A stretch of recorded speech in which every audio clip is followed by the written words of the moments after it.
Bonjour, c'est Paul Louis Arnaud, et aujourd'hui on va voir comment passer un petit peu moins de temps sur internet. On a tout simplement mis le capitaine Haddock dans votre ordinateur, et dès que vous en approchez... Romagnon macrocéphale ectoplasme. Alors, était-ce nécessaire d'aller aussi loin? Je vais vous faire une petite confession. Certains jours, je passe un peu trop de temps sur Internet. Certains jours, c'est tous ceux qui s'écrivent avec la lettre I. Bon, il n'y a rien de mauvais à avoir des passions. Moi-même, je collectionne les Mercedes. Il faut le rappeler, l'informatique est un outil extraordinaire, et Internet, une mine de savoir incroyable. Mais bon, vis-à-vis du savoir, au cours de notre histoire, comme souvent, il s'est opéré un glissement entre l'idéal et la réalité. L'humanité aura atteint son apogée avec la distribution libre de l'information. Paul Brutus, venez voir, il y a une vidéo de chat, elle est enormus, c'est hilarious. Bref, vous l'aurez compris, donner à un homme l'accès à la bibliothèque d'Alexandrie, il ira lire les meilleures blagues de Toto. Et à moi, vous me donnez YouTube, dans 3 heures, je regarde une vidéo sur comment est-ce qu'on plante les asperges. C'est pas grave, sauf si j'étais censé aller chercher ma nièce au poney. Là, bon, d'accord. J'ai donc décidé de combattre le mal par le mal. J'utilise l'ordinateur pour passer moins de temps sur l'ordinateur. Pour ça, je code un petit programme qui, à chaque fois que je suis devant l'ordinateur alors que c'est pas les horaires que j'ai définis, Pas d'internet avant 18h. et ça s'appelle le nudge, en français, la pichenette. C'est une toute petite chose qu'on voit presque pas, mais qui va complètement changer le comportement. Par exemple, rajouter sur les quais du métro des lignes devant les portes qui définissent les endroits où il faut attendre et laisser sortir les autres. C'est rien du tout, mais ça permet aux gens de se comporter de manière civilisée. Parfois, le nudge ne peut pas suffire. Dans ce cas-là, on augmente un peu la dose. Mais comment fait-il? C'est beaucoup plus simple que ce qu'on pourrait penser. Il suffit de récupérer les images de la webcam et de les comparer afin de savoir s'il y a eu du mouvement. Et on utilise juste un petit outil mathématique.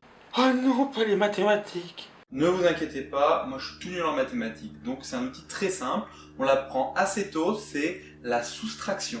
Vous voyez, ça va. Donc on va soustraire 2 images. Il faut savoir d'abord ce que c'est une image numérique. Papa? Bonjour, c'est Paul Louis, et bienvenue dans mon émission La poétique des ordinateurs. Aujourd'hui, nous allons voir la véritable histoire de la création de l'image numérique. Mais tout d'abord, qu'est-ce qu'une image numérique? Eh bien, comme son nom l'indique, une image numérique, c'est avant tout une image. Je ne vous fais pas un dessin. Numérique, c'est-à-dire avec des nombres.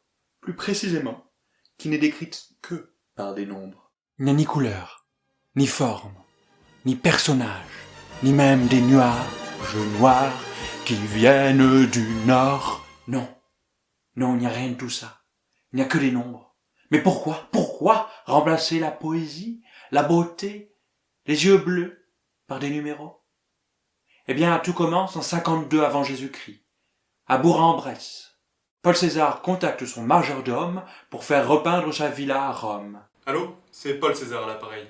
Faites repeindre le Domus. N'importe quoi, il n'y a pas de téléphone. Oui, cela est vrai. Roger Crus, hein, pas Rouge Bordus. Allô? Paul Brutus? Oh, il est foutu ce truc. De retour à Rome, Paul César fait un fâcheux constat. Mais c'est pas du tout la couleur que j'ai demandé Roger Crus. Non, je vais pas vous faire un dessin. Bon, je vais vous faire un dessin, oui, je vais vous faire un dessin. Je vais faire un dessin, il y aura toutes les couleurs, la quantité de pigments qu'il faut pour chaque couleur, et Rouge et Crus, c'est Rouge et Crus. Un Brutus, Débélus, Bolossus. Et c'est ainsi que fut inventé le premier nuancier. Une référence de couleur définie à partir de nombres qui notent la proportion des différentes couleurs de base utilisées. Exemple simple, dans une imprimante, on a les couleurs cyan, magenta, jaune et noir, dont on donne les proportions qui correspondent à une couleur. Par exemple, si je vous dis 0, 22, 83, 0, c'est cette couleur.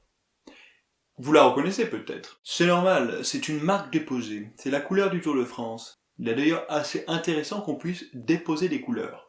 À noter que la jurisprudence intracommunautaire européenne a changé depuis, et qu'il est beaucoup plus difficile qu'avant de déposer des couleurs. Et en informatique, on représente les couleurs sur un écran, vous le savez peut-être, grâce à 3 valeurs. La quantité de rouge, de vert et de bleu. Cette couleur-ci est par exemple du 255 199 44 en RGB, Red, Green, Blue. Ok, tu codes les couleurs.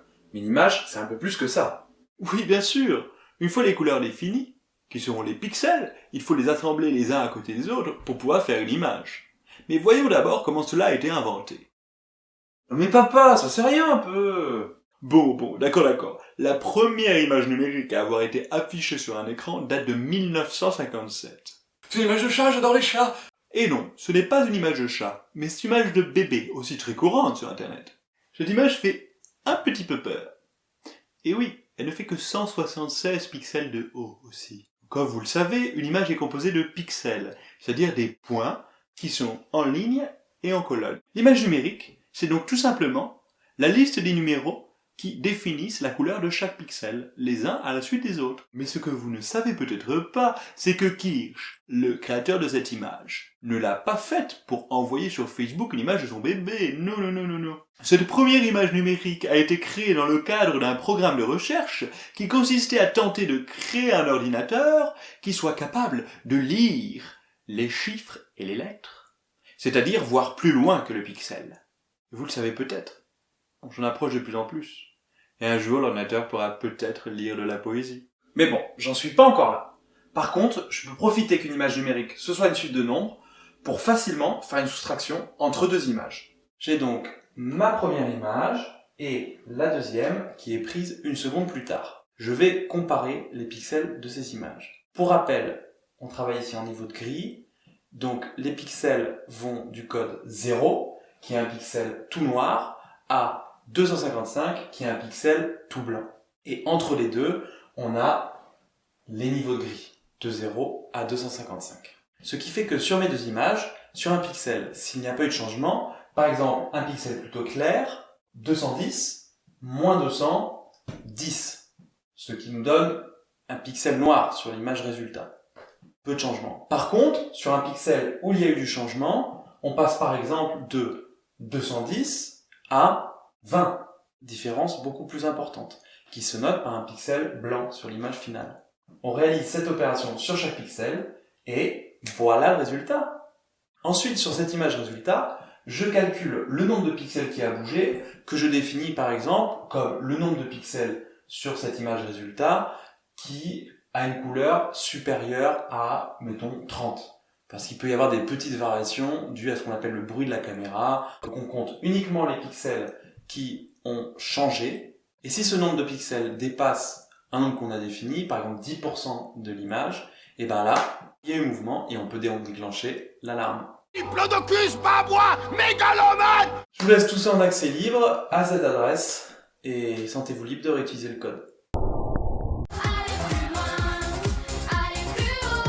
Vous avez peut-être déjà entendu parler de reconnaissance faciale. Comment est-ce qu'on pourrait faire pour que le programme ne se déclenche que pour certaines personnes?